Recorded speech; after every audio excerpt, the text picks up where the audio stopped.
Problem 4 on homework 9 is as follows. A parallel plate waveguide made up of two perfectly conducting infinite planes spaced by 3 cm apart in air operates at a frequency of 10 GHz. Find the maximum time averaged power that can be propagated per unit width of the waveguide without a voltage breakdown for A. TEM mode and B. TM1 mode. So assume that the air breakdown occurs at 30 kilovolt centimeters. Now, as we showed earlier, we derived an expression for power average, time averaged power that can be propagated per unit width for a TM mode, right? For TM mode. Now, there is a exactly similar method to find the same expression for TEM mode.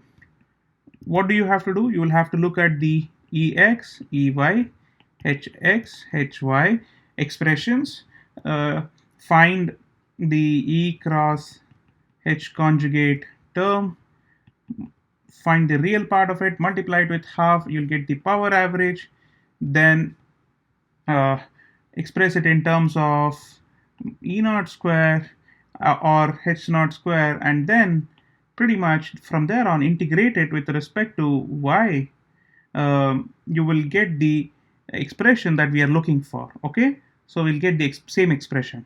Now this has already been done, probably in the textbook or elsewhere. I'll give you the direct formula right now. The average power is actually given by B by 2 eta mod E0 square. That's the formula for power average over a unit width in TEM mode. Okay, this is the formula. Now use this formula, make all the substitutions. We know what B is, we know what eta is, we know what mod E0 square is, we know what AZ is. Once you have all the values, you can pretty much go ahead and substitute all of them and get it. What would E0 be? It says here that the parallel plate waveguide made of two perfectly conducting planes spaced by 3 cm apart in air operates at 10 GHz. Find the maximum time average power that can be propagated. So when you say the maximum time average power, you intend that the maximum power that can be transmitted without a breakdown. So what is the maximum power that can be done? That's 30 kilovolt per centimeter, right? So that's meter now. So that will become 30 into 10 to the power 5 volts per meter. That is 3 into 10 to the power 6 volts per meter.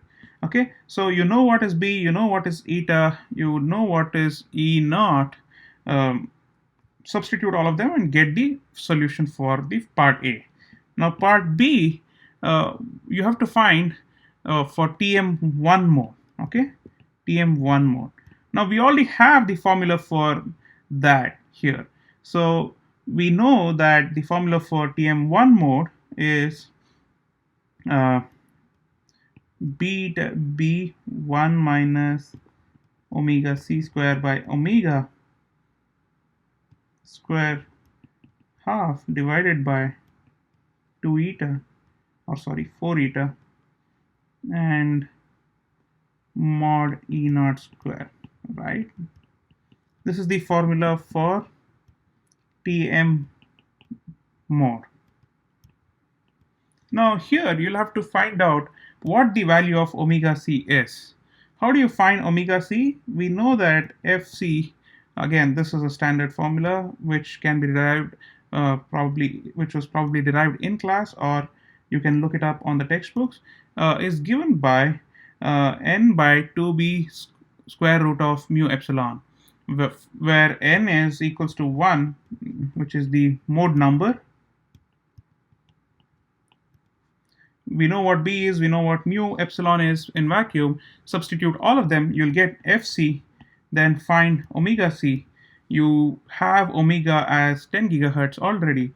You know what eta is going to be. So find the value and then go ahead and find it for TM1 mode, okay, the same value. So that pretty much solves your part B.